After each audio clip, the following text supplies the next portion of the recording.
Sorry sir, మేము తిరుమల నుంచి మొన్న నైట్ వచ్చాము. నిన్నంతా అసలు ఏం చూడలేదు ఇంకా. ఓకే ఓకే ఓకే సారని సార్ మీరు వస్తారని ఎదురు చూసాం, మీరు రాలేదు సార్. అవునవును, నేను మొన్నే యాత్ర చేసి వచ్చాను కదా, మళ్ళీ ఆరోగ్యం అవుతుందని. అది కాక ఏమవుతుందంటే ఇప్పుడు నేను కూడా వస్తే ఇంకొక కరెక్ట్ అండి. అదొకటి ఇంకొక అరగంట మాట్లాడతాను మళ్ళీ అక్కడికి వచ్చాక. అప్పటికే జనాలు 5-6 ఓకే సార్. స్పీచ్లతోటి బాగా బిజీ Yes, అయిపోయారు sir. కదా. ఆ, ఇంక ఇప్పుడు మళ్ళీ నేను కూర్చోబెడితే అమ్మో, పారాయణం చాలా మానేస్తారు, ఉన్నారు. పారాయణం మానేస్తారు. సో ఎందుకు వచ్చిందని చెప్పేసి చాలా మంది అడిగారు సార్ మీ గురించి. Thank you. అదే చాలా మంది అడిగారు వస్తున్నారా వస్తున్నారా అని. ఒక ఆవిడైతే మీకు ఫోన్ చేశాను వస్తున్నారని చెప్పారు. అయితే వస్తే వస్తారులేండి సార్, వెయిట్ చేయండి అని చెప్పారు. అదే కుదరలేదు. అది కాక ఇంకా లాస్ట్ మినిట్ రావడం, ఎందుకంటే నేను ప్రయాణానికి 15 రోజుల కోసం వెళ్ళాను కదా, ఎప్పుడు వస్తానో తెలియదు. అందుకోసం అని కూడా టికెట్లు అవి చేసుకోలేదు. టికెట్ ఇప్పుడు లాస్ట్ మినిట్లో చేసుకుని ఫ్లైట్లో వచ్చి ఆ 5-10 నిమిషాలు దానికంటే ఇంకా హ్యాపీగా ఇంట్లోనే ఉండడం బెటరు అని చెప్పేసి ఉండిపోయాను అనమాట. అది ఎనీవే, సార్ కుంభమేళ బాగా జరిగింది సార్ మీది. నాది చాలా బాగా జరిగింది. అది మొన్న వారము క్లాస్లో కూడా చెప్పాము, కుంభమేళా ఎలా జరిగింది ఏంటనేది. అవును. ఈ రేపేమో చిత్రకూటము వింధ్యాచలము పైన అద్భుతమైనటువంటి విషయాలు. అసలు ఏమిటి చిత్రకూటంలో ఏమున్నాయి, ఎందుకు చూడాలి Yes, వాటన్నిటిని, yes. వింధ్యాచలంలో ఏముంది, వింధ్యవాసిని గురించి తెలుసుకుంటాం, అగస్త్యుడి గురించి తెలుసుకుంటాం. చాలా గొప్ప ప్రదేశాలు. అంటే అయోధ్యకు దగ్గర సార్ అది ఆ, చిత్రకూట. అయోధ్యకి దగ్గర చిత్రకూటము, అయోధ్యకు దగ్గర వింధ్యాచలము, అలాగే ప్రయాగరాజు కూడా దగ్గర. రేపు మాట్లాడదాం అవన్నీ తీర్థయాత్ర విశేషాలు, ఓకే సార్. రేపు మాట్లాడుకుందాం. ఓకేనా? రేపు అందరూ తప్పకుండా 9ంటికి జాయిన్ అవ్వండి. అద్భుతమైనటువంటి తీర్థయాత్ర కార్యక్రమం రేపు ఉంటుంది. అంతరాయ తిమిరోపశాంతయే శాంత పావనమచింత్య వైభవం తం నరం వపుషి కుంజరం ముఖే మన్మహే కిమపి తుందిలం మహః వసుదేవసుతం దేవం కంసచాణూరమర్ధనం దేవకీ పరమానందం కృష్ణో వందే జగద్గురుం శ్రీకృష్ణో వందే జగద్గురుం. సహాధ్యాయులారా, సంస్కృతంలో మనం ముందనుకున్నట్టుగా 2000 ధాతువులు అయితే, వీటికి ప్రత్యయాలు ఉపసర్గలు చేర్చడంతో కొన్ని కోట్ల పదాలుగా మారిపోతాయి, కొన్ని కోట్ల వర్బ్స్ మనకు వస్తాయి అన్న విషయాన్ని తెలుసుకున్నాం. ఇది సంస్కృతంలో ఉన్నటువంటి ప్రత్యేకత. ఏ వర్బ్నైనా కూడా, ఏ క్రియాపదాన్నైనా కూడా మనం చాలా చక్కగా సృష్టించగలుగుతాం ఈ ఉపసర్గల ద్వారా, ప్రత్యయాల ద్వారా. ఎన్నో ప్రత్యయాలు తెలుసుకున్నాము, ఉపసర్గలు కూడా ఒక 7-8-10 ఉపసర్గలు సుమారుగా తెలుసుకున్నాము. వీటన్నిటిని ధాతువుకి కలపడం ద్వారా మనము కావలసినన్ని క్రియాపదాలను తయారు చేసుకోవచ్చు అని మొదటిది. రెండవది ఏంటి, ఈ ధాతువులకు కలిపే ఉపసర్గలు అన్నిటికంటే కూడా ముఖ్యం. మనకు ప్రత్యయాలు ఏంటంటే దాన్ని ఎలా వాడాలి, దాన్ని చక్కగా వాడడానికి, ఒకే ధాతువుని చక్కగా వాడడానికి, కర్తుం అంటే చేయడానికి, ఇలా అంటే ఒకే దాన్ని కాస్త మార్చుకోవడానికి ఉపయోగపడతాయి. కానీ ఉపసర్గ అలా కాదు. కొన్నిసార్లు చెప్పే విషయాన్ని కొనసాగించడాన్ని, చెప్పే విషయాన్ని గట్టిపరచడాన్ని, చెప్పే విషయాన్ని విభేదించడాన్ని, ఇలా రకరకాల అర్థాలతోటి ఉపసర్గ మార్చేస్తుంది అన్నమాట. కాబట్టి ఉపసర్గ యొక్క గొప్పతనం ఎక్కువ. ఈ ఉపసర్గలు మనం ఇంతకుముందు అనుకున్నట్టుగా మనకు వేదాలలో ఏమో వేరువేరుగా ఉండేవి వైదిక సంస్కృత భాష లోపల. ఇప్పుడు మనం వాడే లౌకిక సంస్కృత భాషలో పాణిని చెప్పిన తర్వాత ఇక అన్నీ కూడా మనం కలిపే వాడుతున్నాం అన్నమాట. సంస్కృతం 3 భాగాలుగా అయింది: వైదిక సంస్కృతం అని, లౌకిక సంస్కృతం అని, ప్రాకృతం అని. ప్రాకృతం చాలా దేశాలలో వాడేవాళ్ళు. ఆ రోజుల్లో ఈవెన్ మహామహా కవులు కూడా కొన్నింటిని ప్రాకృతంలో రాసేవారు. సంస్కృతంలో ఉన్నటువంటి అంటే కొన్ని చిన్న చిన్న పదములను తీసేసి, అక్షరాలను తీసేసి వాడేవాళ్ళు అన్నమాట. అది ఎలాగంటే మనకు భాష లోపల ఉన్నటువంటి యాక్సెంట్స్ మారినట్టుగా, ఆంధ్ర నుంచి తెలంగాణ, రాయలసీమ, ఇలా తెలుగు భాష లోపల ఏవైతే 3 డిఫరెంట్ స్లాంగ్స్ ఉన్నాయో, అదేవిధంగా సంస్కృతంలో కూడా స్లాంగ్స్ వచ్చేసి వైదర్భ కావచ్చు, మాగధి కావచ్చు, ఇలా మనకు రకరకాల ప్రాకృతాలు రావడం అంటూ జరిగిందనమాట. ఒక్కొక్క చోట ఒక్క రకంగా. మహారాష్ట్రది ఒక ప్రత్యేకమైనటువంటి ప్రాకృతము. వీటన్నిట్లలో మళ్ళీ అన్నిట్లలో కలిపి రాసేవాళ్ళు కూడా కొంతమంది మహాకవులు ఉండేవాళ్ళు. శ్రీనాథులు లాంటి వాళ్ళు చాలా చోట్ల రాయడం జరిగింది. ఇలాగ ప్రాకృతంలో రాయడము, మళ్ళీ వాటిని సంస్కృతంలోకి కూడా అనువదించడం కూడా జరిగిందన్నమాట. ప్రాకృతం అంటే కొద్దిగా తక్కువ స్థాయి వాళ్ళు మాట్లాడేది. రాజులు వాళ్ళు ఆ రోజుల్లో కూడా లౌకిక సంస్కృతంలో మాట్లాడేవాళ్ళు. ఇక పాణిని ఒకసారి గైడ్ లైన్స్ అంటూ ఇచ్చిన తర్వాత అందరూ కూడా ఏంటంటే లౌకిక సంస్కృతం పాణిని చెప్పిన విధంగా అందరూ కూడా నేర్చుకోవడం అనేటటువంటిది, రాయడం అనేది, వాడుకోవడం అనేది జరిగింది. ఇంకా వైదిక సంస్కృతం జోలికి వెళ్లకుండానే ఉన్నారు. ఎందుకంటే వైదిక సంస్కృతంలో ఉన్నన్ని ధాతువులని కొంతమంది అర్థం చేసుకోలేదు, కొంతమంది వాడడం కష్టమని వదిలేశారు. అదిగాక ఒక్కో ధాతువుకి ఎన్ని రకాల అర్థాలో మనం చెప్పలేము. ఇవాళ గ్రూప్లో ఒక లింక్ పెట్టాను, అందులోపల కూడా అందరూ చాలా క్లియర్గా చూసుకోవచ్చు. ఏంటంటే అందులోపల మనకు అర్థం తెలుసుకోవాలన్నా, ఏ అర్థం తెలుసుకోవాలన్నా ఇక ఆ గ్రూప్కి వెళ్ళిపోండి అంతే. ఇక కళ్ళు మూసుకొని గ్రూప్కి వెళ్ళిపోతే ఆ గ్రూప్ లోపల ఆ లింక్కి వెళ్ళండి. ఆ లింక్కి వెళ్తే ఆ లింక్ లోపల మీకు చాలా పదాల అర్థాలు, ఒక్కొక్క పదానికి ఎన్ని రకాల అర్థాలు రావచ్చు అంటే డిపెండింగ్ అపాన్ ద కాంటెక్స్ట్, ఆ సందర్భాన్ని బట్టి ఏ అర్థం ఇవ్వాలి అనేటటువంటివి కూడా వస్తాయన్నమాట. కాబట్టి ఉపసర్గలే కానీ ధాతువులకు కానీ చాలా వరకు అది 80% ఆఫ్ మన పదాలు వాడకాలకి ఇది చాలా బాగా ఉపయోగపడుతుంది. అందరూ చూసారనుకుంటాను కదా, అది చూసే ఉంటారు. సంస్కృతంలో అదొకటి మాత్రం కొద్దిగా చూసుకోండి, అందరూ చూసుకుంటే అది ఉపయోగపడుతుంది మనకు. ఏ గ్రూప్లో పెట్టానో జ్ఞాపకం లేదు, నేను ఏ గ్రూప్లో పెట్టాను అనేది. అన్ని గ్రూపుల్లో పెట్టానా లేకపోతే కొన్ని గ్రూపుల్లోనే పెట్టానా? ఏ గ్రూప్లో? ఇప్పుడు మనం మాట్లాడుతున్న గ్రూప్లో ఉందా? Okay okay okay. ఎక్కడుంది నాకు కనిపించట్లేదు. లెవెల్ 2 ఉంది, లెవెల్ 3 కదా మనం ఉన్నది ఇప్పుడు. లెవెల్ 3లోనే పెట్టాను. లెవెల్ 3లోనే పెట్టానా? Okay, perfect correct. సో కాబట్టి అది చూసుకుంటూ కూడా మనము చాలా పదాలకి అర్థము రావచ్చు అన్నమాట. అయితే చాలామందికి బటన్ రావట్లేదని మనకు టెలిగ్రామ్లో ఒక చిన్న ప్రాబ్లం ఉంది. ఎప్పుడైతే మనకు బటన్ కనిపించదో, జాయిన్ అనేది కాల్ స్టార్ట్ అయిపోతుంది కానీ బటన్ కనిపించదు. ఆ బటన్ కనిపించినప్పుడు ఏం చేయాలంటే టెలిగ్రామ్ క్లోజ్ చేసి మళ్ళీ ఓపెన్ చేస్తే సరిపోతుంది. ఇది ఎప్పటి నుంచో ఉన్న ప్రాబ్లము, కొత్తగా అందరూ కూడా కన్ఫ్యూజ్ అవ్వాల్సినటువంటి అవసరం లేదు. ఎప్పుడు ప్రాబ్లం వచ్చినా కూడా ఇలాగా ఒకసారి లాగౌట్ అయిపోయి మళ్ళీ లాగిన్ అవ్వండి, అప్పుడు మళ్ళీ జాయిన్ బటను కనిపిస్తుంది అన్నమాట. ఓకే, ఒక్క నిమిషం ఇక్కడ అలా ప్రశ్నలు అడిగిన వాళ్ళ కోసము.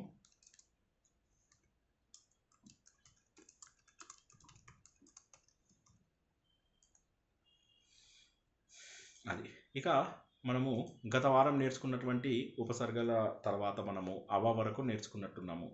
ఓకే, అవగతం అని అది నేర్చుకున్నాం కదా, అవరోధం అని, అవకాశం అని ఇలా నేర్చుకున్నాం కదా. ఈ వారము మరికొన్ని నేర్చుకుందాం. ఇక్కడ గుర్తుంచుకోవాల్సింది ఏంటంటే నిస్ అని ఉందనుకోండి. నిస్ అనే ఇవాళ మనం ఒక కొత్త ఉపసర్గ గురించి తెలుసుకుంటాం. ఈ నిస్ అనే ఉపసర్గ అనేది సా, షా, శ అంటే శేషా సాహాలలో ఆ 3 సాలుగాను కూడా పలుకుతుంది. అవసరాన్ని బట్టి ఈ 3 సాలుగాను కూడా పలుకుతుంది. కాబట్టి ఇది వేరు అది వేరు అని చెప్పేసి ఎప్పుడు అనుకోకండి. ఓకే, నిస్సారతి అంటే ఏంది? ఎవరన్నా చెప్పగలరా? సారం ఉండడము, సారం లేకపోవడము. ఓకే, తరతి అంటే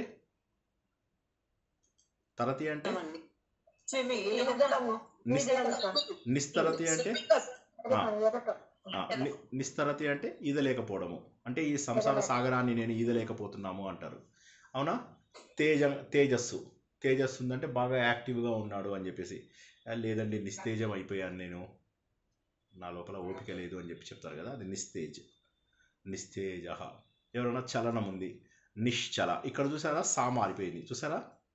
మనకు నిస్ అనేటటువంటి ఉపసర్గ లోపల మనం చూసుకున్నట్లయితే ఈ నిస్ అనేటటువంటిది ఏంటంటే నెగటివ్ మీనింగ్ ఇవ్వడానికి ఉపయోగపడుతుంది.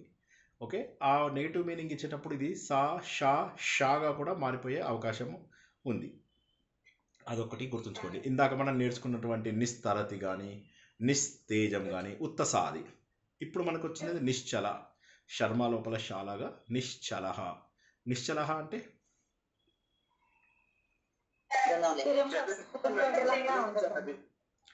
నిశ్చిత, చలించకుండా ఉండడం. నిశ్చిత అంటే నిశ్చిత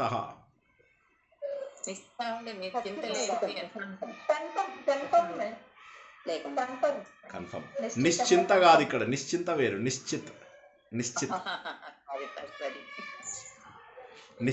నిశ్చిత్ అంటే విడదీయండి దాన్ని, ఉపసర్గని ధాతువుని విడదీయండి. నిశ్చయించకపోవడం అంటారా? నిశ్చిత్ అంటే నిశ్చయంగా, నిశ్చిత్ అంటే నిశ్చయంగా,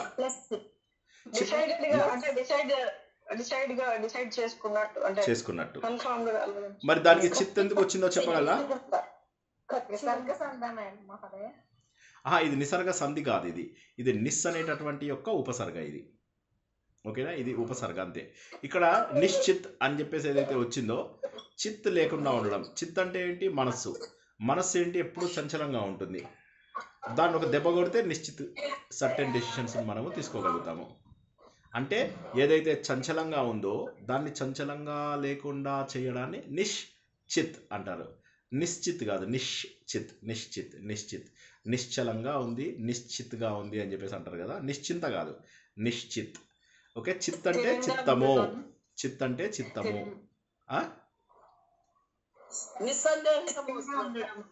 నిస్సందేహంగా అన్నట్టుగా నిశ్చయ.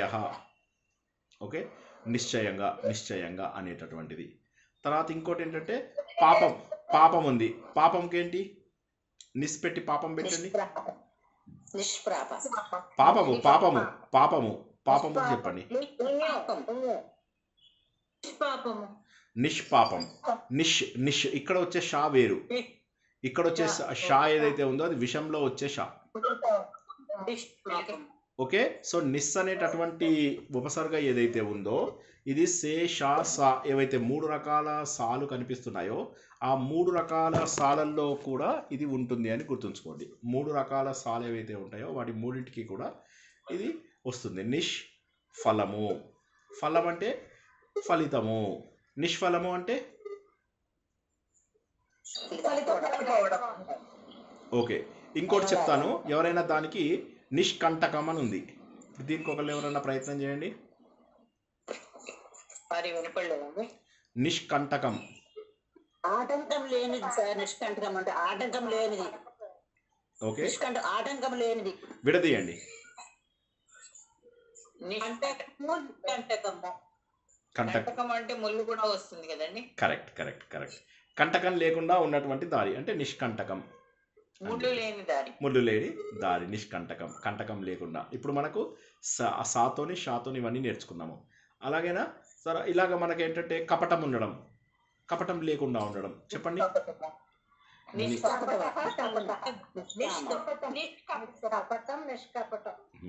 ఓకే, ఇవన్నీ కూడా చక్కగా రాసి పెట్టుకోండి. రాసి పెట్టుకుంటున్నారని అనుకుంటున్నాను.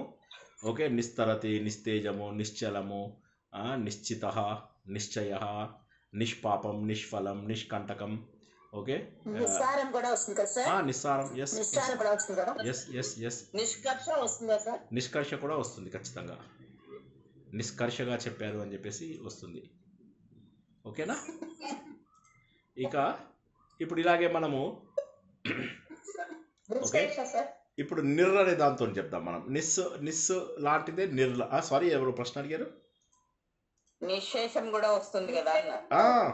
ఎస్ ఎస్ ఎస్ స్పృహ, నిస్పృహ అని వస్తుంది కదా. ఎస్ ఎస్, ఇవన్నీ కూడా నిస్ అనే దాంతో వస్తాయి. చూసారా, సా, షా, సా అన్ని సాలతోని వచ్చినప్పుడు మీరప్పుడు గుర్తుపట్టాలన్నమాట. ఓకే, ఇది నిస్ అనేటటువంటి ఉపసర్గకు మనం ఒక ధాతువుని అటాచ్ చేస్తే వచ్చినటువంటిది.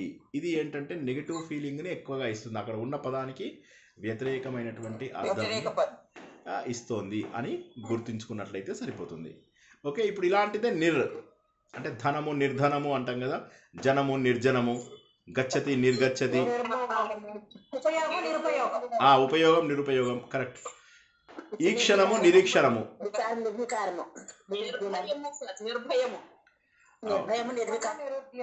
నిర్భయము, నిర్వికారము.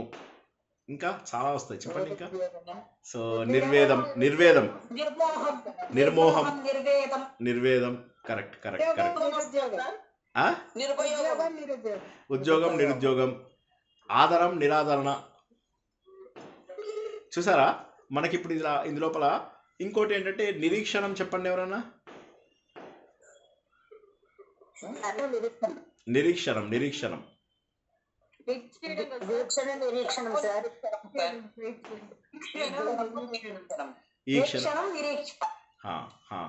సో అదనమాట. అంటే కనిపించడం అంటే ఈ క్షణం అంటే కనిపిస్తోంది, నిరీక్షణం అంటే వెయిటింగ్. ఇక్కడ అంటే కనిపించకుండా అలా ఉన్న వస్తువు కోసం మనం ఎదురు చూపులు ఎదురు చూపుల్లాగా అనమాట. చూపులు చూస్తూ ఉంటాం, కనిపిస్తాడు ఈ క్షణం. ఓకే, ఈ క్షణం వేదనం నిర్వేదనం సందేహం సందేహం నిస్సందేహం నిస్సందేహము నిర్లోకి రాదు, అది నిస్సులోకి వస్తుంది. నాశం నిర్నాశం ఆ నాశం నిర్నాశం నిర్నాశం ఉందా నాకు తెలియదు, మరి ఉందా అది నిర్నాశం? ఉంటే ఉండొచ్చు, నాకు తెలియదు. అది నిర్నాశం అనేటప్పుడు ఉందా? నాశ పరిగ్రహ అని వస్తుంది కదా సార్ ఏదో శ్లోకంలో, భగవద్గీతలో ఉందండి. భగవద్గీతలోది. ఓకే ఓకే, ఉందండి. Correct correct correct. సో ఇప్పుడు ఈ విధంగా మనకేం తెలిసిందంటే చాలా చక్కగా నిస్ కానీ నిర్ కానీ అనేటటువంటివి మనము తెలుసుకున్నాం. ఇలాగే దుస్ కూడా వస్తుంది. ఓకే, దుస్ కూడా మళ్ళీ 3 రకాలుగా సా షా సా 3 రకాలు. స్వప్నం, కార్యం దుష్కార్యం, సహతే దుస్సహతే, శాసనము దుశ్శాసనుడు, అవునా, చరితము దుశ్చరితము. చెప్పండి ఇంకా. దుస్సాహసం, దుస్సాహసం, దుష్కార్యం సార్. కార్యం దుష్కార్యం, కరెక్ట్. కృత్యం దుష్కృత్యం, కృత్యం నిర్ కాదు ఇక్కడ, దుష్ దుష్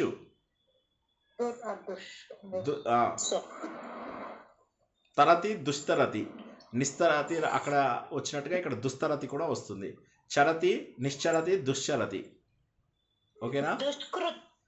దుష్కృత్యం దుష్కృత్యం, అవును, దుష్కృత్యం దుష్కృత్యం, అవును, అది కూడా. నిర్ కాదండి ఇక్కడ, దుస్లో ఇక్కడ దుస్ చెప్పాలి, దు గురించి చెప్పాలి. దుస్థితి వస్తుందా సార్? దుస్థితి, స్థితి దుస్థితి, చాలా బాగా చెప్పారు. స్థితి దుస్థితి కూడా చక్కగా వస్తుంది. Yes, correct correct. ఈ విధంగా దుస్ అనేది కూడా దుర్వేరు, దుర్ ఇంకా రాలేదు, దుస్ వచ్చింది, ఇప్పుడు సా వచ్చింది. దుర్మార్గం సరే, దుస్ అర్థమైపోయింది కాబట్టి అందరికి క్విక్ గా దుర్ కూడా చెప్పుకుందాం. సాహసం దుస్సాహసం. సో కూడా వస్తుంది సార్. దుష్ఫలం, దుష్ఫలం ఉండదు, దుష్కృతి ఉంటుంది. ఇప్పుడు దుర్ గురించి చెప్పుకుందాం. ఉపయోగం, సాహసం నిరుత్సాహం దురుత్సాహం, వినియోగం దుర్వినియోగం, వినియోగం దుర్వినియోగం కూడా వస్తుంది. గచ్చతి దుర్గచ్చతి, అంటే చెడ్డ లోకాలకి వెళ్ళినట్టు. జనులు దుర్జనులు, లభించేది దుర్లభం, లభం అంటే దొరకడం, దుర్లభం అంటే కష్టంగా దొరకడం, అట్లాగా అన్నమాట. అట్లాగే గంధము దుర్గంధము, మంచి వాసన చెడ్డ వాసన. దుర్ రావాలి ఇక్కడ, దుర్ రావాలి. దుర్బలహ, ఎస్, బలహ దుర్బలహ. గతి దుర్గతి, అన్ని దుర్ చెప్పండి. దుస్ అయిపోయింది, ఇప్పుడు దుర్ గురించి చెప్తున్నాం. దుర్యోధనుడు, గుణం దుర్గుణం. సో అయితే దు అనేటటువంటి పదం ఒక్కొక్కసారి ఎస్ ఎస్ తప్పకుండా. గతి దుర్గతి, గతి దుర్గతి, గమం దుర్గమం, ఎస్ ఎస్. అయితే ఇక్కడ ఒక్కొక్కసారి దుర్ అనేటటువంటి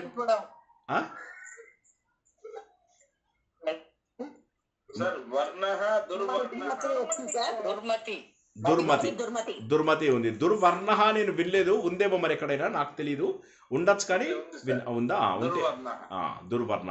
ఓకే, దుర్వర్ణ. ఆశ దురాశ, ఎస్, ఆశ దురాశ నిరాశ. చూసారా, అంటే ఈ విధంగా మనం ఏంటంటే ఈ ఉపసర్గలు మనకు తెలియకుండానే మనము తెలుగు లోపల కూడా తీసుకున్నాం. తెలుగు లోపల కూడా చాలా పదాలు మనకు సంస్కృతం వస్తాయి కాబట్టి మనకు ఈ పదాలు చాలా సులభం అయిపోతున్నాయి. అవస్థ దురవస్థ, ఆగ్రహము దురాగ్రహము, వాడికి చాలా కోపం వచ్చింది, దురాగ్రహం. ఇవన్నీ చక్కగా రాసి పెట్టుకున్నట్లయితే మనం ఆ పదాలని అక్కడక్కడ వాడుకోవడానికి మనము ఏవైతే దుర్మార్గుడు కూడా అవుతుందండి. డెఫినెట్ గా సన్మార్గం దుర్మార్గుడు కూడా. ఎస్ ఎస్ ఎస్, మార్గ దుర్మార్గ,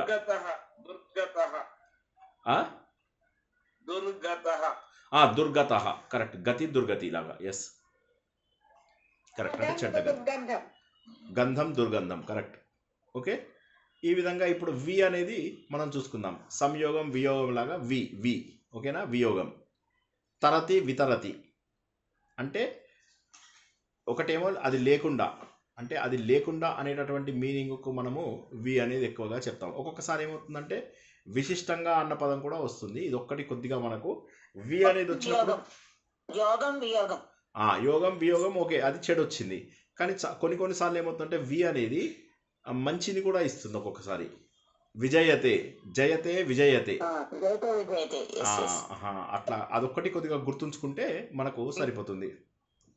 అందుకే అంటున్నాను కదా, వినియోగం కూడా వస్తుంది.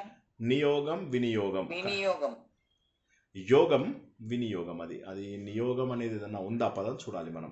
వినియోగం అంటే ఉపయోగపడేది కదండి. వినియోగం అంటే వాడుకోవటం కదండి. అవును అవును, ఉపయోగించుకోవటం కదా. కరెక్ట్ అదే.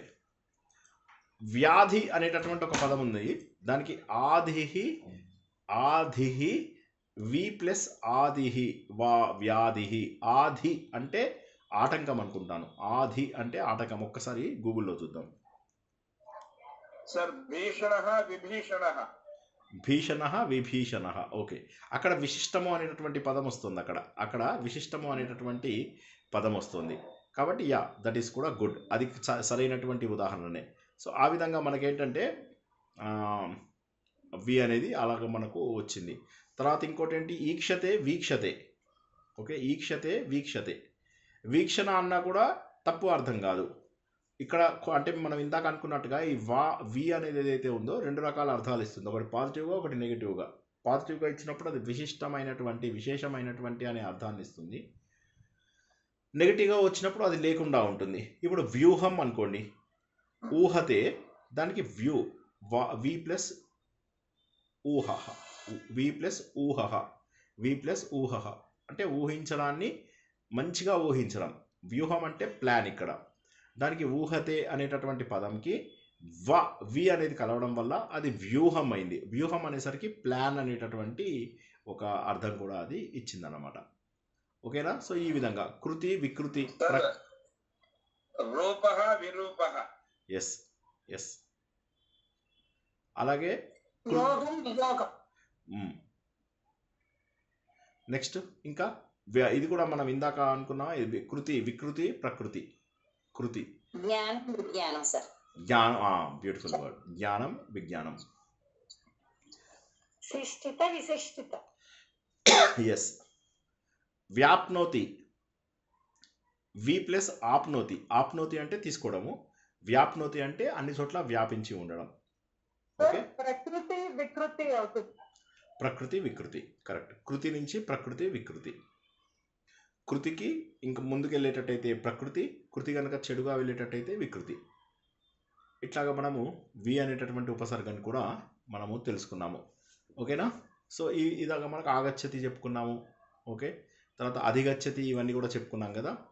అతి, లయము విలయం కూడా వస్తుందండి. లయము విలయం, ఎస్ విలయం.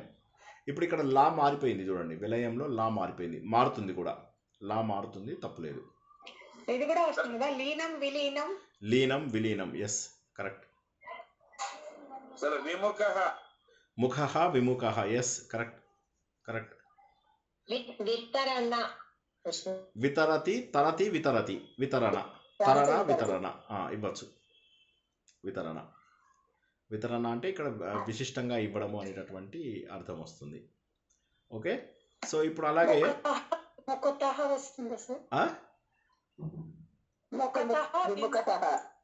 ఎస్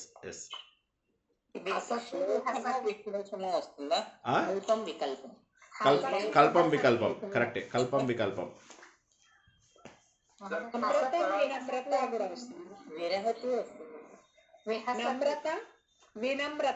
నమ్రత వినమ్రత. ఇది ఇక్కడ పాజిటివ్ మీనింగ్ లో వచ్చింది. పాజిటివ్. హసతి విహసతి.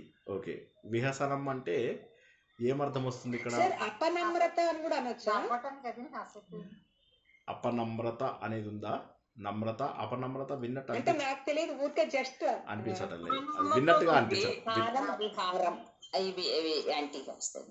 నమ్రత వినమ్రత ఉంది సార్. అవును, నమ్రత వినమ్రత ఉంది. అపనమ్రత వినలేదు.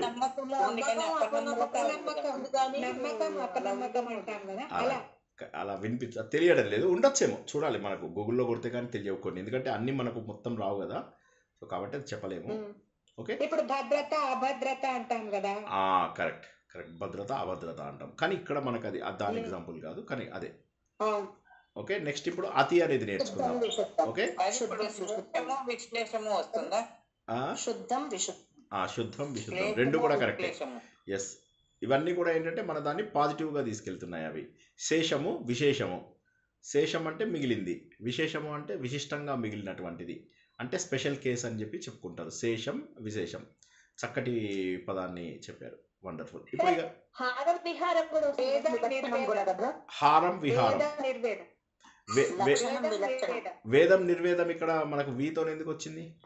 నిర్రు చెప్తున్నారు మీరు, నిర్రు అనే దానికి చెప్తున్నారు. విభేదం చెప్పారు సార్. విభేదం, ఓకే, విభేదం, భేదం విభేదం, ఎస్ ఎస్ ఎస్ కరెక్ట్. వేదం నిర్వేదం,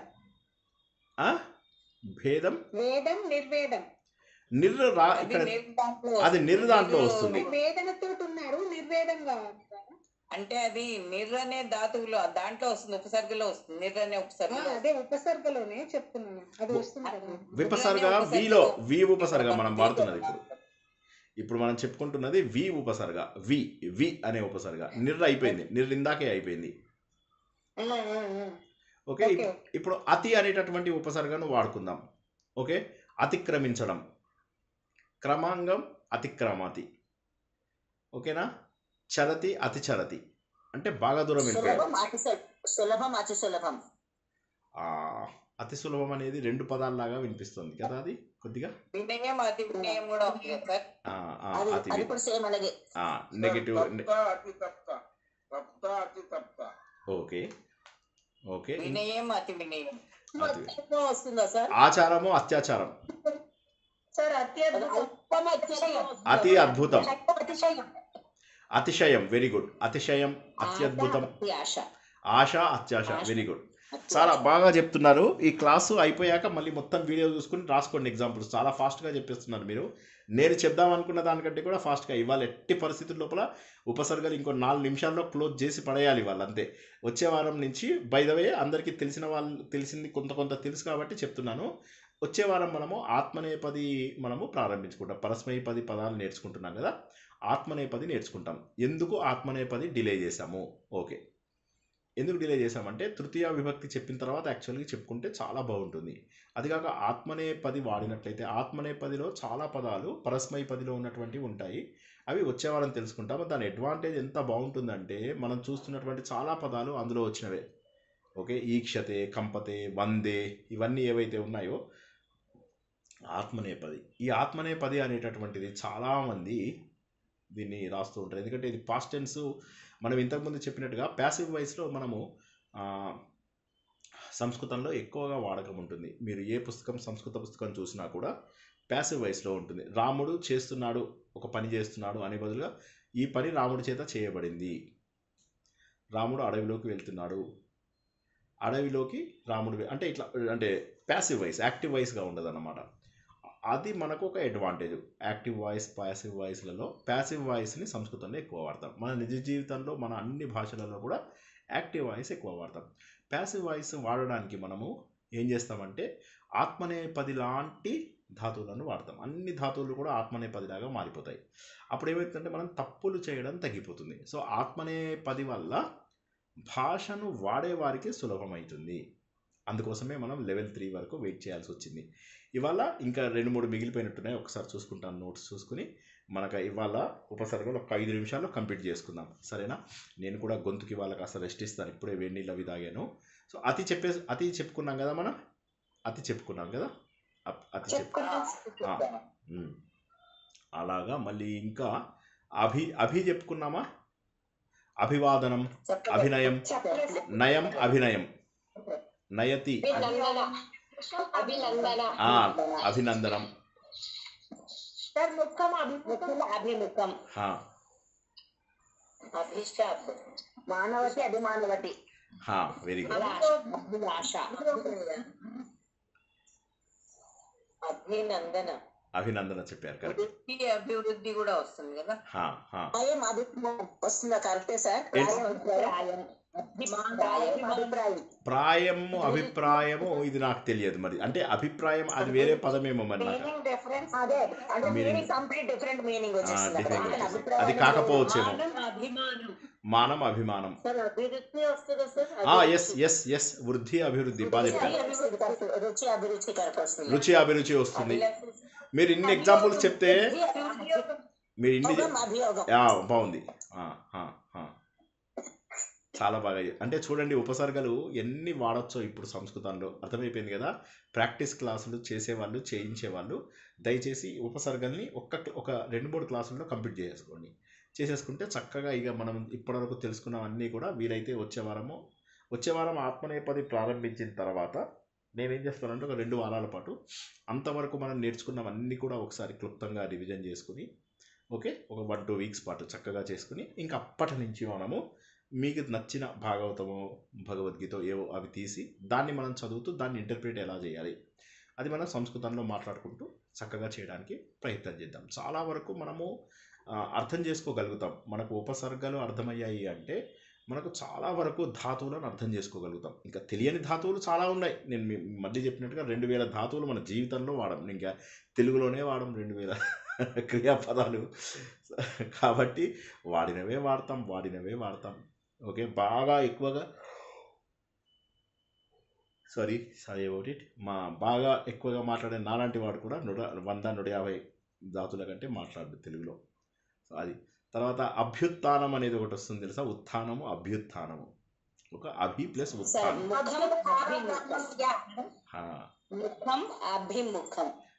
కరెక్ట్. ఇంకా అభ్యాగతుడు అని కూడా నేర్చుకుంటాం. ఆగతుడు అభ్యాగతుడు. వందనం అభివందనం. వందనం అభివందనం. మతం అభిమతం. సార్ అభిశంసనం. సంశనం అభిశంసనం. ఎస్. అభినయం కూడా అనుకున్నాం. నయ అభినయ. ఓకే చిన్న మీనింగ్ మారినప్పటికీ నందన అభినందన కూడా కరెక్టా సార్? కరెక్ట్. నందనం అంటే ఆనందం, అభినందనం అంటే మాకు ఆనందంగా ఉంది అన్నట్టుగా వస్తుంది అన్నమాట. అది నందనం అంటే ఆనందము అని చెప్పి మీనింగ్. ఓకేనా. ఇంకేమున్నాయి? అభ్యాసం కూడా కరెక్టే. అభ్యాసం కూడా కరెక్టే. అభ్యుత్థానం కూడా కరెక్టే. యోగం అభియోగం కూడా కరెక్టే. ఉదయము అభ్యుదయము. ఉదయం అభ్యుదయం. అభ్యుదయం ఉదయము అభ్యుదయనము. అభిక్రమ నాశ దోషము కరెక్ట్. ఎస్ బాగా చెప్పారు. సార్ అభిక్రమ ఇప్పుడు ఇది పాజిటివ్ సార్ నెగటివ్ సార్? అభిక్రమ నాశ దోషం అంటే క్రమ పద్ధతిలో ఉన్నటువంటి ఏదైతే వస్తువు ఉందో అలా లేకుండా ఉండడం. అంటే దానికి ఎగెనిస్ట్గా ఒకటేమో దాని ఎదురుగా. అభి అంటే జనరల్గా ఏంటి ముఖం అభిముఖం లాగా కొద్దిగా నెగటివ్. హీరో యాంటీ హీరో అలా అదనమాట. అక్కడ యాంటీ అనే పదం ఇక్కడ జనరల్గా అభి అనేది వస్తుంది. కొన్నిసార్లు మాత్రమే పాజిటివ్ వస్తుంది. అభిక్రమ నాశ దోషం అంటే క్రమ పద్ధతిలో చాలా వరకు పాజిటివ్ వస్తుంది, నెగిటివ్గా కూడా చాలా వస్తుంది. ఎట్లా అంటే ఇప్పుడు అభిక్రమ నాశ దోషంలో అది నెగిటివ్గా వస్తుంది. క్రమ పద్ధతిలో నాశం అభిక్రమ నాశ దోషం అంటే మనకేమిటంటే ఈ ఏదైతే మనం అనుకుంటామో దానికి రివర్స్ అయితే దాన్ని అభిక్రమ నాశ దోషం అంటాం కదా. అది అక్కడ మనకు అది రివర్స్ మీనింగ్ లోపల వచ్చిందన్నమాట. అభిక్రమ నాశ దోషం ప్రత్యవాయ దోషం. ఆచారం అత్యాచారం ఇవన్నీ నెగిటివేనా సార్? ఇవన్నీ కూడా నెగిటివే. ఆశ అత్యాశ కాకపోతే అది మనం అతి అనేదానికి తెలుసుకున్నాం. అది అతి అనేటటువంటి పదం. నీరు నెగటివ్, దుస్ నెగటివ్, నీ నెగటివ్ చాలా ఉన్నాయి. నెగటివ్వి ఉన్నాయి, పాజిటివ్వి ఉన్నాయి. సందర్భానికి తగ్గట్టుగా వాడతాము. అందుకోసమనే అవి మన అదృష్టం ఏమిటంటే మనం సంస్కృతంలోంచి వచ్చిన భాష కాబట్టి మనకు సులభంగా అర్థమవుతున్నాయి. కానీ దీని మీనింగ్ ఇదే అని చెప్పేసి వెళ్ళినట్లయితే కొద్దిగా తెలుసుకోవడం కష్టం. లక్కీగా మనకేమవుతుందంటే చాలా వరకు ఇవి తెలుగులో కూడా తెలిసిన పదాలు అవడం వల్ల సులభంగా మనం వాటిని క్యాచ్ చేయగలుగుతున్నాం. మనం ఇదంతా సులభంగా క్యాచ్ చేయలేదు. Sorry about it. కారణం ఏంటంటే మనకు మన భాషతోటి సంబంధం ఉన్నది. ఇదే విధంగా ఇంకొక 2 నిమిషాల్లో కంప్లీట్ చేసుకుందాం. సు అనేటటువంటి దానికి సుందరము, ఓకే, సుశోభ, ఓకే, అట్లా ఉంటాయి. సుపుత్రుడు, ఓకే, సుపుత్ర అంటాం కదా. సుగుణము, స్వాగతము, సు ఆగతము. సు ఆగతం అంటే రావడం, మంచి స్వాగతం. సు ప్లస్ ఆగతము, ఊ ప్లస్ ఆ వాగా మారిపోతుంది. దుస్ మాట్లాడకూడదు. సువర్ణం, వర్ణం సువర్ణం. యోగం సుయోగ. ఓకే, యోగ సుయోగ. పుత్ర సుపుత్ర. ఓకే, సూక్తి కదా మనం మొన్న తెలుసుకున్నాం కదా సూక్తి అని చెప్పి. ఏంటి సూక్తి? ఋగ్వేదంలో ఉన్నటువంటి మంత్రాలన్నింటినీ కూడా సూక్తులు అంటారు. ఓకే, సా ప్లస్ ఉక్తం. ఓకే, మంచి అంటే అక్కడ ఇది సు అన్నమాట. సు ప్లస్ ఉక్తి, సూక్తి. ఓకే, చక్కగా చెప్పబడినటువంటి దాన్ని సూక్తి అంటారు. సుగంధం, ఎస్ కరెక్ట్. మంచి పదం వాడారు. చరతి, సుచరతి. ఓకే, చక్కగా మంచి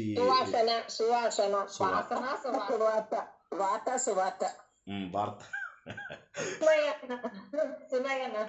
సునయన, ఎస్. సునిశ్చితం సార్. సునిశ్చితం, ఎస్. సునయన అనే పాట విన్నారా ఎవరన్నా? సునయన. సుయోధనుడు, దుర్యోధనుడు. యోధనుడికి అపోజిట్ దుర్యోధనుడికి అపోజిట్ సుయోధనుడు. గతి సుగతి. ఓకే, మతి సుమతి. మీరు అక్కడ దుస్సు వాటికి చెప్పినవన్నీ ఇక్కడ రివర్స్ చేసేయచ్చు. ఇక్కడ లక్షణ సులక్షణ. దీర్ఘము సుదీర్ఘం. జలం సుజలం. కుమతి అని వస్తుంది కదా, మతి సుమతి కుమతి. ఎస్, సుమతి కరెక్ట్. ఇక్కడ సు పెట్టాం కాబట్టి సుమతి కరెక్ట్. ఎస్, కుమారి సుకుమారి. Okay, so wonderful. ఎస్, సుధీరుడు అంటే గొప్ప వీరుడు అని చెప్పి మీనింగ్ వస్తుంది. ఓకే, ఇవాళ ఇంకొకటి లాస్ట్ చెప్పుకుని వదిలేద్దాం. ఓకే, ఉత్ అనేటటువంటిది. ఈ ఉత్ అనేటటువంటిది మనకేమవుతుంది? శ్రేష్టమైన, పైన కూర్చున్న అని ఉదాసీనం అని చెప్పి తెలుసుకున్నప్పుడు మనం ఒక్క నిమిషం ఇది పడిపోతుంది. ఉదాసీనం అని చెప్పేసి తెలుసుకున్నప్పుడు మనం ఉత్ ప్లస్ ఆసీనము అని చెప్పేసి తెలుసుకున్నాం. పతతి, ఉత్పతతి. ఉత్పతతి అంటే కోతులు జంపింగ్లు అవి ఇవి చేస్తాయి కదా, అదన్నమాట. తిష్టతి, ఉత్తిష్టతి. చెప్పండి ఇంకా. ఉత్పన్నము. ఎస్. ఉచ్చారణము, ఉచ్చరతి. ఓకే, ఉచ్చరతి. ఉల్లేఖ, ఉక్రోషం. ఉత్తేజం. ఉత్సాహం. ఓయా, ఉపవాసం రాదు. ఉప అనేటటువంటిది అది వేరు. ఉప అనేటటువంటి ఇక్కడ మనకు ఉత్పత్తి. ఎస్,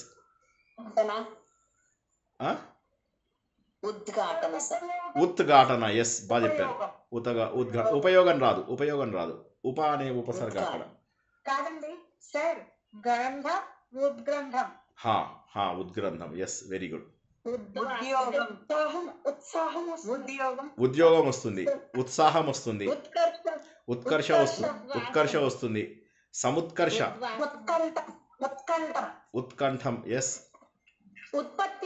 ఉత్పత్తి వస్తుంది. ఉజ్వలం, జ్వలం. ఓకే, ఉత్ ప్లస్ జ్వలం, ఉజ్వలం. ఉత్ ప్లస్ ఉన్నతి వస్తుంది కదా, అది ఉత్తీర్ణం. ఎస్, ఉద్దండ. ఇవన్నీ కూడా ఉత్తోని వస్తాయి. ఓకేనా? ఇప్పుడు ప్రతి అనేటటువంటి పదం, ప్రతి అనేది నెగటివ్ మీనింగ్ ఇస్తుంది మళ్ళీ. ఓకే, ఎట్లాగా? చర్య, ప్రతిచర్య. ఘటన, ప్రతిఘటన. అంటే విపరీతమైన ప్రతీకారం.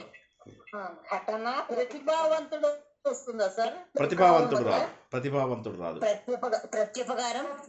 ఉపకారం, ప్రత్యుపకారం. Very good. ఉత్తరం, ప్రత్యుత్తరం. కరెక్ట్. అయిపోయింది. ప్రతిఘటన కరెక్ట్. రూపం, ప్రతిరూపం. వాది, ప్రతివాది. చర్య, ప్రతిచర్య. ప్రత్యేకము, ప్రత్యేక. ఈక్షణ, ప్రతీక్ష. ఈక్ష చూడడము, ప్రతీక్ష ఎదురు చూడడం. నిరీక్షణ లాగా. నిరీక్షణ అంటే అలా వెయిటింగ్. ఉపకారం, ప్రత్యుపకారం. వృత్తి, ప్రవృత్తి. బింబము, ప్రతిబింబము. Wonderful wonderful wonderful. సో చాలా బాగా చెప్పుకున్నాం. ఇప్పుడు ఇంకోటి పరి చెప్పుకుందాం. ఓకే, ఇంకా దీంతో అయిపోతుంది అనుకుంటా. ఇంకోటి పరి ఉపా చెప్పుకున్నాం.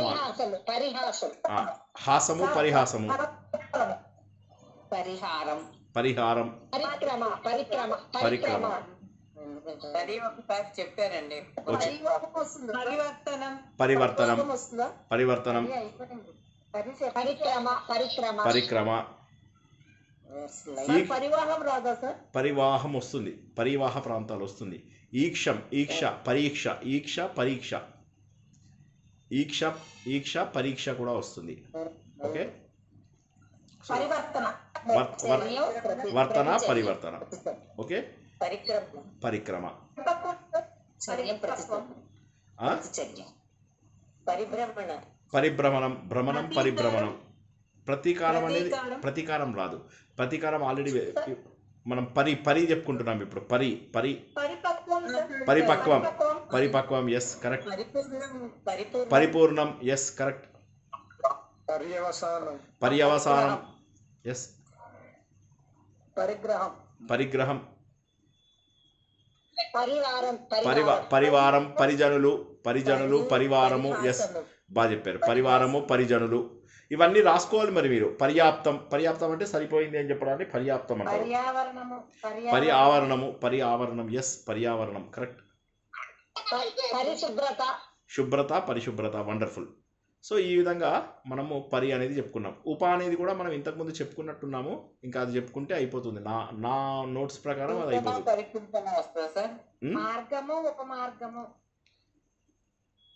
సారీ, మణి మేడం ఏదో అడిగారు, ఒక్కసారి చెప్పండి. చింతన పరిచింతన వస్తుంది అన్నాను. పరిచింతన ఉందా? పరిచింతన పదం ఎప్పుడైనా విన్నట్టు ఉందేమో కానీ నాకు తెలియట్లేదు అది. పరిచింతన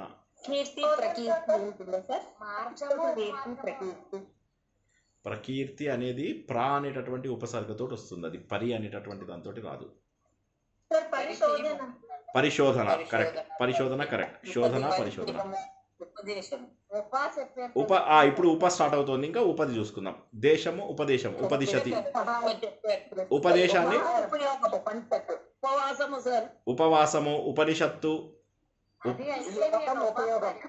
ఉపయోగం ఉపవనం. ఉపవనం విన్నారా? వనం అంటే ఉపనయనం. ఉపవనం అంటే ఏంటి? ఉపవనం అంటే ఏంటి? ఉపద్రవం. ఉపవనం అంటే ఏంటో చెప్పండి. ఉపవనం అంటే ఏంటో చెప్పండి. చిన్న తోట. ఉపవనం అంటే చిన్న తోట, గార్డెన్. ఉపమార్గం చిన్న మార్గం, సబ్వే.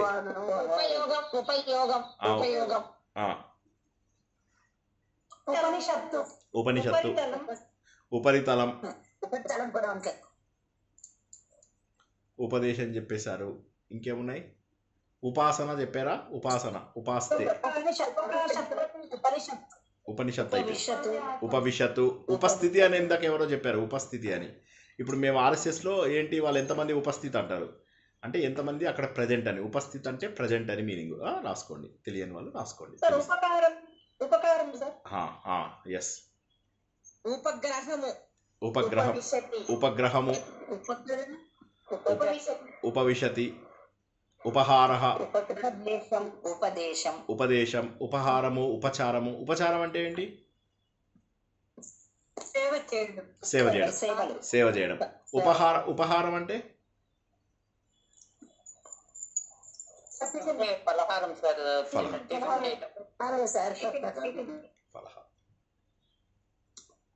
వండర్ఫుల్.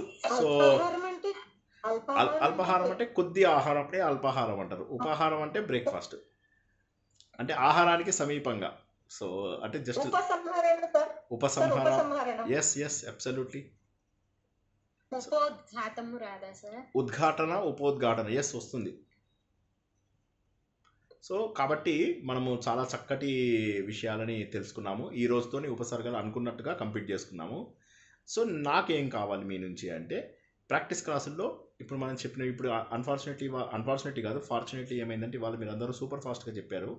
ఎన్ని రాసుకున్నారో తెలియదు. అంటే ఒకళ్ళు చెప్తే ఇంకోటి చెప్పారు. చాలా చెప్పారు. ఒక్కసారి మళ్ళీ వినేసి అన్ని చక్కగా నోట్స్లో రాసుకొని వీలైనంత వరకు అది ఉపయోగించడానికి ప్రయత్నం చేయండి. బట్ మీనింగ్స్ అవి తెలియకపోతే మనకు ఆల్రెడీ నేను ఒక లింక్ పంపించాను. ఆ ఆ లింక్ లోపల ఇంగ్లీష్లో కొట్టండి. కొడితే మీకు అది లెఫ్ట్ సైడ్ మీనింగ్ ఒక్కసారి చూసుకోండి. ఇది ఆల్రెడీ మీకు చాలామందికి తెలిసిందే అయి ఉండాలి. తెలియని వాళ్ళ కోసం చెప్తున్నాను. అందులో వెళ్ళి కొడితే ఇంగ్లీష్లో టైప్ చేయండి. పక్కన మీకు లెఫ్ట్లో హిందీ లోపల ఇంగ్లీష్ లోపల పదం కనిపిస్తుంది. దాని మీద క్లిక్ చేయండి. దెన్ ఈ పదం యొక్క ఎన్ని రకాల ఉపయోగాలు ఉన్నాయనేవి అన్నీ చక్కగా తెలుస్తాయి. సో ఇంకా this is the only way. ఈ పదానికి అర్థం ఏంటి, ఆ పదానికి అర్థం ఏంటి అని మనం తల బాదుకోవక్కర్లా. ప్రతిదానికి అక్కడ మనకు కనిపిస్తూ ఉంటాయి అన్నమాట. మీనింగ్స్ చక్కగా కనిపిస్తూ ఉంటాయి. ఈ విధంగా అతి కష్టమైనటువంటి అతి ముఖ్యమైనటువంటి ఉపసర్గలను 3 వారాలలో మనము చక్కగా కంప్లీట్ చేసుకోగలిగాం. వచ్చే వారము మనము 2 విషయాలు నేర్చుకుంటాము. ఒకటి ఏంటంటే కొన్ని అవ్యయాలు కొన్ని నేర్చుకోవడానికి ప్రయత్నం చేస్తాము. దానితో పాటుగా ఆత్మనేపదిని వచ్చే వారం మనం ప్రారంభించుకుందాం. చక్కగా మనం డీప్గా వెళ్తున్నాము. అండ్ అందరూ కూడా చాలా బాగా ఇదయ్యాక మళ్ళీ మనం ఏం చేస్తామంటే ఒక 2-3 వీక్స్ తర్వాత మళ్ళీ మొత్తం రివిజన్ చేసుకుని అందులో ఇప్పటివరకు మనం తెలుసుకున్న వాటన్నిటివి కూడా డౌట్స్ కూడా క్లారిఫై చేసుకుందాం. మీరు ప్రాక్టీస్ క్లాసుల్లో కూడా వీలైనంత చక్కగా ప్రాక్టీస్ చేసుకుంటారని ఆశిస్తూ, ఆత్మసుఖము వీడి నీ ఆట కొరకు పాత్ర పోషణ చేసి సూత్రధారి విశ్రమించదని పాదమాశ్రయించి పరమకరుణాంతరంగా శ్రీ పాండురంగా. జై శ్రీకృష్ణ. మళ్ళీ మనం ఏం చేద్దామంటే రేపు మనకు తీర్థయాత్ర కార్యక్రమం లోపల మనము చిత్రకూటము, వింధ్యాచలము, వాటి ప్రాముఖ్యత ఏంటి, ఎక్కడి నుంచి దగ్గర, ఎలా వెళ్ళాలి, ఏమేమి చూడాలి, కొన్ని ఫోటోలు వీడియోలు కూడా చూసుకుంటూ మనము రేపు దాన్ని పూర్తి చేసుకుందాం. ఇది ఎక్కువ సమయం పట్టకపోవచ్చు, ఎందుకంటే మనకు కుంభమేళా కాబట్టి ఎక్కువ సమయం పట్టింది. వింధ్యాచలంది మాత్రం అంత సమయం పట్టకపోవచ్చు. ప్రాధాన్యత అవన్నిటికీ టైం పడుతుంది. చిత్రకూట ప్రాధాన్యత టైం పడుతుంది. చిత్రకూటంలో చూడాల్సిన ప్రదేశాలు, మందాకిని నది ఆవిర్భావము, తులసిదాసు ఎవరైతే మనకు రామచరిత మానస్సు తర్వాత హనుమాన్ చాలీసా అందించారో ఆయన ఉన్నటువంటి ప్లేసు, తర్వాత రాముడు సీత ఉన్నటువంటి కొన్ని నిశానాలు, భరతుడు అన్నయ్య గారి పాదుకలు తీసుకుని వెళ్ళి నందిగ్రామంకి వెళ్ళిపోతాడు. ఇంకా అయోధ్యకి వెళ్ళాడు ఇంకా భరతుడు. నేను కూడా అన్నయ్యలాగే ఉండిపోతాను అని చెప్పేసి. సో చాలా గొప్ప ప్రదేశము చిత్రకూటము. అదేవిధంగా వింధ్యాచలము, వింధ్యవాసిని, అష్టాభుజి ఎవరు, అష్టాభుజి యొక్క గొప్పతనం ఏంటి, ఇవన్నీ కూడా మనకు చరిత్రలో ఎందుకు ఇంపార్టెంట్, పురాణాలలో వీటి గురించి ఎందుకు చెప్పారు, వీటికి మన ప్రకృతి శక్తులకు ఉన్నటువంటి సంబంధం ఏంటి, ఇటువంటి విషయాలని రేపు తెలుసుకుందాం. అందరికీ కూడా శుభరాత్రి. జై శ్రీకృష్ణ. జై శ్రీకృష్ణ.